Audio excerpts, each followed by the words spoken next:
கோவை மாவட்டம் தொண்டாமுத்தூர் அருகே கேட்டை உடைத்துக் கொண்டு வீட்டிற்குள் புகுந்த காட்டு யானையால் விவசாயிகள் பீதியில் உறைந்துள்ளனர். அந்த காட்சியை நாம் பார்க்கலாம்.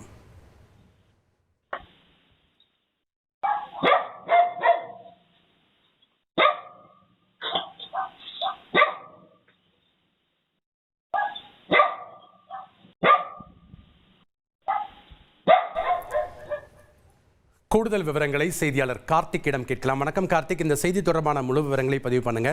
யானையை விரட்ட என்ன நடவடிக்கை மேற்கொள்ளப்பட்டுச்சு, விவரங்கள்? வணக்கம். கோவை மாவட்டம் தொண்டாமுத்தூர் அடுத்த வைதேகி நீர்வீழ்ச்சி செல்லக்கூடிய பகுதியில் பாலு என்பவருடைய விவசாய தோட்டத்துடன் வீடு அமைந்துள்ளது.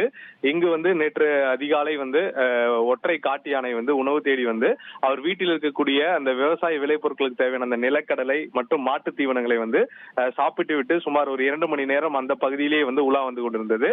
இதனை அறிந்த பாலு உடனடியாக வனத்துறையினருக்கு தகவல் கொடுத்திருக்கிறார். ஆனால் வனத்துறையினர் வந்த ஜீப் பழுதடைந்து பாதியிலே நின்றுவிட்டது.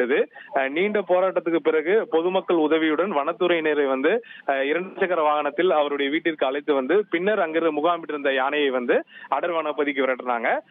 விவசாயிகள் தரப்பில் சொல்லக்கூடிய ஒரே கோரிக்கை என்னவென்றால், முன்பெல்லாம் காட்டு யானை வந்தால் பயிர்களை மட்டும் சாப்பிட்டு விட்டு செல்லும். ஆனால் இப்போது வரக்கூடிய யானைகள் ரேஷன் அரிசி மற்றும் மாட்டு தீவனங்களை விரும்பி சாப்பிட்டு வீட்டிற்குள் நுழைவதால் உயிர் சேதம் மற்றும் பாதிப்பு ஏற்பட மிகப்பெரிய ஒரு அச்சம் இருப்பதாகவும் உடனடியாக வனத்துறையினர் இதற்கு தீர்வு காண வேண்டும் என்ற கோரிக்கையை முன்வைத்துள்ளனர்.